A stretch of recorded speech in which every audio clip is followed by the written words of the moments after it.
राधा वल्लभ श्री हरिवंश। राधे राधे महाराज जी, आपके चरणों में कोटि कोटि प्रणाम।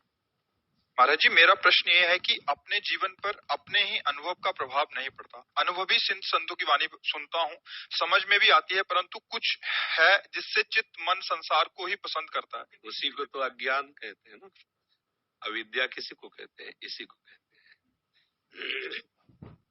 शरीर को मैं मानना, भोगों में सुख मिलना, संसार सत्य वासना, इसी का नाम है माया। ये माया का प्रभाव है जो ऐसा लगता है। नहीं, आप जानते हैं शरीर नष्ट होने वाला है, जानते हैं ना। आज नहीं तो कल, कल नहीं तो परसों, मतलब ये गया। जैसे 40-50 वर्ष गए, जीवन के गए ना, 45-35 गए, पता नहीं चल पाया।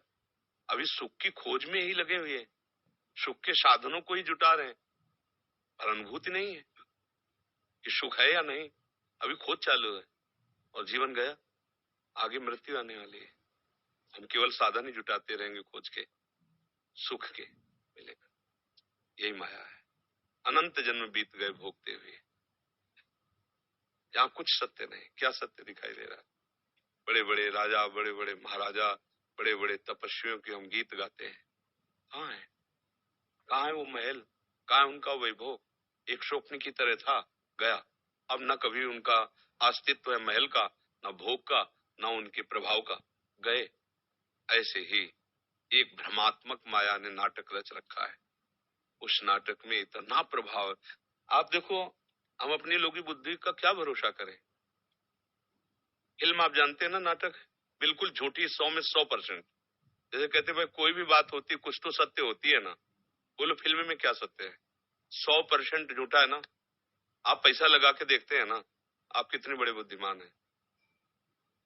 अब विचार करके देखिए, हम जिस बुद्धि का इतना भरोसा करते हैं जो हमें फाइनल पे पहुंचा देगी, वो बुद्धि उत्साहित होती है, 3 घंटे समय देते हैं, पैसा देते हैं और जानते हैं झूठा खेल है, जानते 100% मिथ्या है, पर हम देखते हैं। बोले क्यों? थोड़ी देर मनोरंजन हो जाता है, बस। इसी दुष्ट मन और इंद्रियों ने मुझे मनोरंजन में फंसा रखा है। तभी भगवान और संतों की बातें श्रद्धा होने के कारण अच्छी तो लगती हैं, पर जीवन में उतारने में अच्छी नहीं लगती। सुनने में अच्छी लगती है और लगता है यही सत्य है। सब बोलते हैं सत्य को। कोई मुर्दा जा रहा हो तो आप पूछो, सैकड़ों लोग राम नाम सत्य है, मतलब सब जान रहे हो ना, सब जान रहे कि सत्य क्या है, पकड़ कोई नहीं रहा है। संतों के पास सब आ रहे हैं, संत जब बोलेंगे तो शास्त्र और अपनी अनुभूति के वचन बोलेंगे, अच्छा लगता है, पर हम पकड़ नहीं पा रहे, चल नहीं पा रहे, क्योंकि हमारी मन बुद्धि झूठे पे राजी है, पूरे झूठे पे राजी है। कोई भी सुख ऐसा नहीं है जो आनंद प्रदान करने वाला हो। आपकी भावना जब उसमें सुखद होती है तो उसमें सुख मिलता है, भावना ना हो तो सुख है ही नहीं।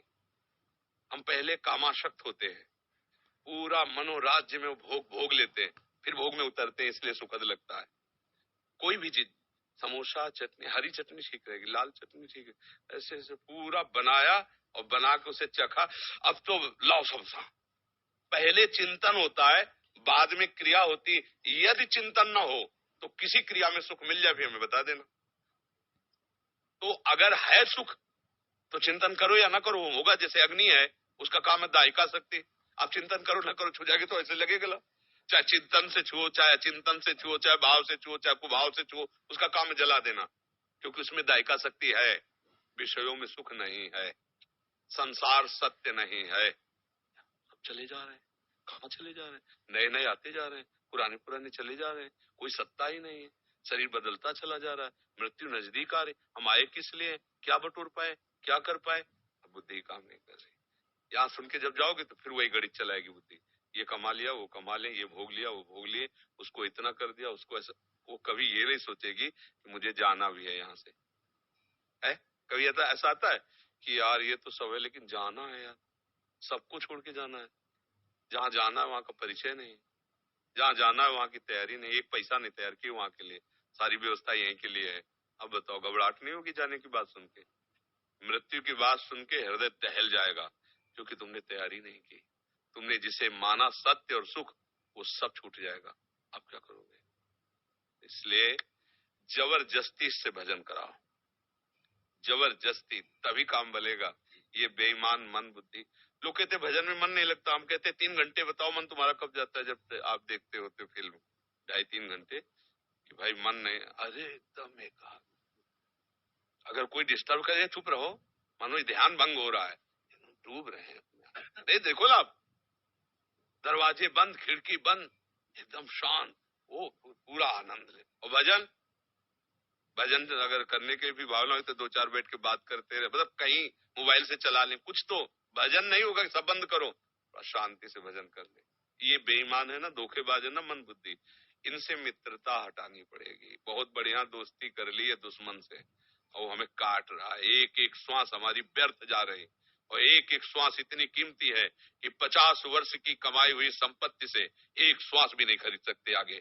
अगर ये डाइंड, अब आप ऐसे भी नहीं कर पाएंगे। और अगर ये कहें कि मैंने 50 वर्ष जो श्वासें खर्चा की वो सब संपत्ति एक श्वास और लेने दीजिए, मतलब 50 वर्ष की श्वासें कमाई हुई संपत्ति से एक श्वास भी नहीं खरीद सकते। इस ऐसी कीमती श्वासों को आपने कहाँ खर्चा किया? अब विवेक ही नहीं, बुद्धि है, विवेक नहीं, बुद्धि तो है। बुद्धि तो बहुत जोर की है, कैसे किसके सुख को लूटना, बहुत बुद्धि चतुर है, पर विवेक नहीं है कि वास्तविक सुख क्या है। और अगर हर श्वास में राधा राधा राधा, अब सार्थक हो गए। भाव लगे न लगे, तुम्हारे भाव और श्रद्धा की कोई बात इसमें नहीं होती। जैसे जहर है ना, श्रद्धा से पियो तुम मर जाओगे, अश्रद्धा से पियो तुम मर जाओगे, जबरदस्ती पिला दे तुम मर जाओगे, धोखे में पी लो तुम मर जाओगे। ऐसे ही प्रभु का नाम है, स्वभाव कुभाव अनक आलस हो, नाम जपत राधा राधा राधा, यही जीवन। फिर मन पवित्र होगा, फिर अनुभूति होने लगेगी। जैसे हम लोग जीवित है ना अध्यात्म में, तो अनुभूति से जीवित है, सिखाई पढ़ाई भी नहीं। अगर निज सुख न मिले, परमात्मा सुख न मिले, तो ड्रामेबाजी होती है, साधुता नहीं होती है, बात समझ लेना, पाखंड होता है। जब आंतरिक सुख नहीं होगा तो रुपये का सुख, शरीर का सुख, वस्तुओं का सुख, इसी में मन टहलेगा तो नाटक नहीं होगा। बेस रखे सुख त्याग वाला और कर रहे सुख भोग, तो फिर बात नहीं, क्योंकि निज सुख बिन मन होए कि थीरा, भगवदानंद की अनुभूति नहीं तो साधुता नहीं होगी। साधुता तो तभी होगी जब अध्यात्म सुख प्राप्त हो, और वो सुख तभी प्राप्त होता है जब भगवान का भजन होता है। भजन बिना ये बातों से समझ में आने वाली बुद्धि नहीं। समझे क्या कहना चाहते हैं?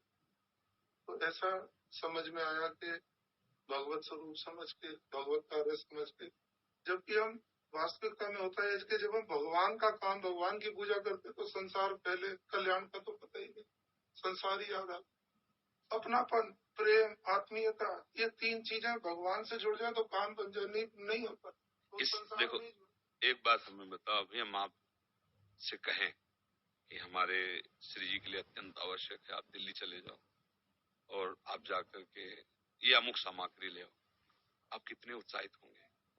नहीं, आप दौड़ के जाएंगे और लेके आएंगे। और आपसे पूछें कि आपको थकान, कोई परिश्रम, कोई थकावट ऐसा, तो आप कहोगे प्रतिपल मुझे आनंद था कि मुझे आपकी आज्ञा मिली और आपके लिए मुझे करने को मिला। समझ रहे हो ना?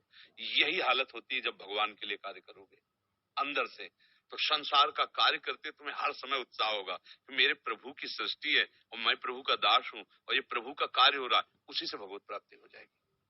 वास्तविक हम बात से तो कहते हैं प्रभु का कार्य करते हैं, पर हृदय में अहम होता है और हृदय में ममत्व होता है, अपना कार्य है, उसकी पहचान होती है। कार्य के बाद जो लाभ और हानि होगी उसमें आपको हर्ष और शोक होगा, और यदि भगवत भाव से किया है तो हर्ष और शोक नहीं होगा, क्षमता होगी। सुखे दुखे लाभा लाभो जया जय हो, ये स्थिति होती है। जय और पराजय में, सुख और दुख में, लाभ और हानि में समान स्थिति होती है।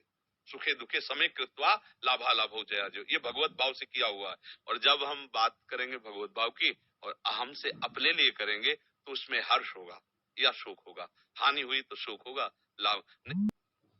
ये सारी सेवा भगवान की है, पूरी सृष्टि भगवान की है। भगवान ब्रह्मा जी को प्रकट किए सृष्टि के लिए, ब्रह्मा जी ने सृष्टि प्रकट की भगवान के लिए। समझो ना, भगवान की आज्ञा का पालन है तो हम सब भगवान के लिए ही हैं। उनके लिए अगर हमारा जीवन हो जाए तो हमें भगवान ही प्राप्त होंगे, पर हमारा जीवन अहंकार के द्वारा कर्ता भोक्ता भाव लेकर विषयों के लिए इसीलिए हो पा रहा। अहंकार विमूढ़ आत्मा करता हमिति मन्यते। तो सत्संग सुनिए, और नाम जप कीजिए और जो भी सेवा कीजिए उसे अर्पण करना सीखे। जो भी आराध्य देव आपके भाव में, हे प्रभु ये मैं आपके 9 बजे से 10 बजे तक का जो समय खर्चा हो, 10 बजे से 11 बजे का समय आप एक एक समय आपका समर्पित होता जाएगा तो उसका फल होगा, शुद्ध ज्ञान आपके अंदर जागृत होगा। फिर ममता मल जर जाए, फिर ममता मोह नहीं रह जाएगा। तभी वो आनंद का कोई नहीं, भगवान नाटक कर रहा है, सच्ची मान। जैसे शीशे के महल में जिधर देखो अपने ही अपने दिखाई देंगे ना, ऐसे केवल भगवान नाटक कर रहा है। एक गोपाल शास्त्र नाम में भगवान का नाम जगन नाटक वही भवा, अपने आप से अपने आप को प्रकट करके अपने आप में अपने आप से खेल रहा है। वही सृष्टि विधान बनाने वाला है, वही सृष्टि बनने वाला है और वही सृष्टि नाश करने वाला है और वही नाश होने वाला है, दूसरा कोई नहीं है। अब यहाँ तक पहुंचने के लिए थोड़ा तो प्रयत्न कीजिए, आप चढ़ने का प्रयास कीजिए। घसीट भगवान लेंगे, गुरुदेव लेंगे, संत जन लेंगे। निरंजन जी दिल्ली से। राधा वल्लभ, श्री हरिवंश।